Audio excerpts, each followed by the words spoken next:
رمضان تجلى وابتسما طوبى للعبد إذا تنما. Under what emergency circumstances can one break a fard fast? You cannot break a fard fast unless you have a legitimate reason. And these legitimate reasons were mentioned in the Quran: being sick or traveling.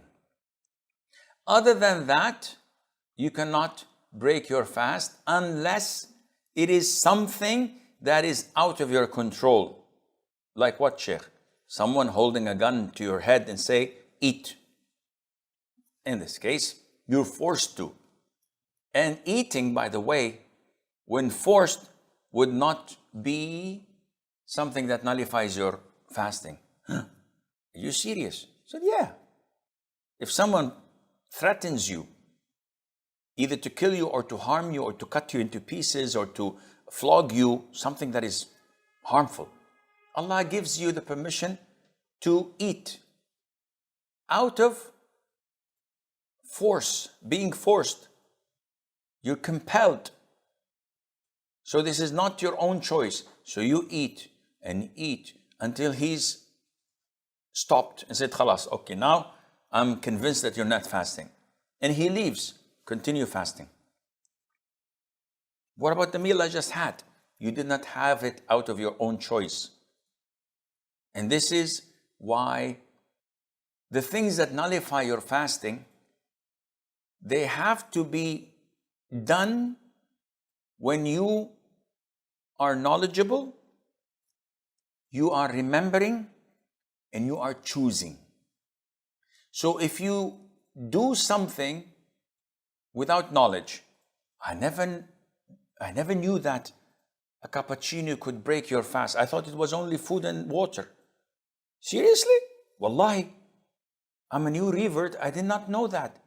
In this case, your fast is valid. No problem. A guy accepts Islam in Alaska. And after Ramadan was over, he heard that food, drink, and intercourse breaks your fasting. He comes to me and says, Sheikh, I didn't know that intercourse with the spouse breaks fasting. I thought only food and drink. Seriously? He said, Wallahi, I didn't know. He said, your fasting is valid because you did not know. So knowledge is one of the conditions required so that your fasting would break by consuming or doing any of the nullifiers of fasting. 2, remembering. What do you mean by remembering? People forget. One of my sons-in-law called me one day and he said, Uncle, today I'm fasting. I went to work.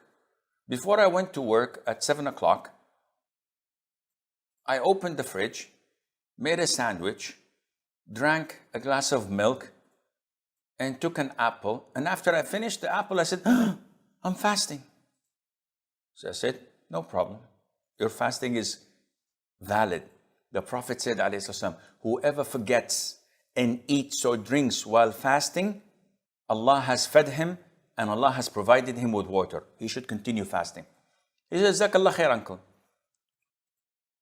In the afternoon, he calls me.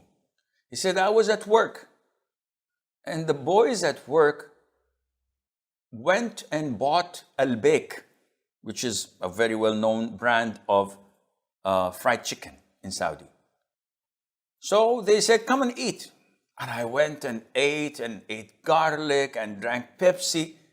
And after I finished, I smacked myself, dope slop, and said, I'm fasting.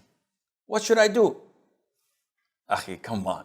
Breakfast, okay. Lunch, tomorrow, no, what else? But again, the ruling is the same. It's between him and Allah. Did you forget? He said, Wallahi, I forgot. And then your fasting is still valid. But man, with such forgetfulness, I wish I have this in Ramadan every single day. To have 2 full meals and then claim it's out of forgetfulness, this is between you and Allah Azza wa Jal. So alhamdulillah, knowledge and remembering. The third is choosing. So if I drink and eat out of my own choice, this nullifies my fasting. But if I was compelled and forced to do this, and if I don't, harm will catch up with me, or I will be killed or tortured or injured, this is a legitimate reason to eat until this threat is uplifted.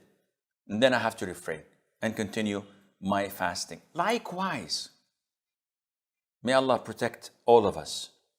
If a woman was raped while fasting, she's resisting, she's fighting, but she was overwhelmed. Does she break her fast? No. If a wife was forced by her husband, she resisted, she continued to fight till the end. Does she break her fast? Answer is no. Her fast is intact and valid, and there's nothing wrong in that, insha'Allah, on her.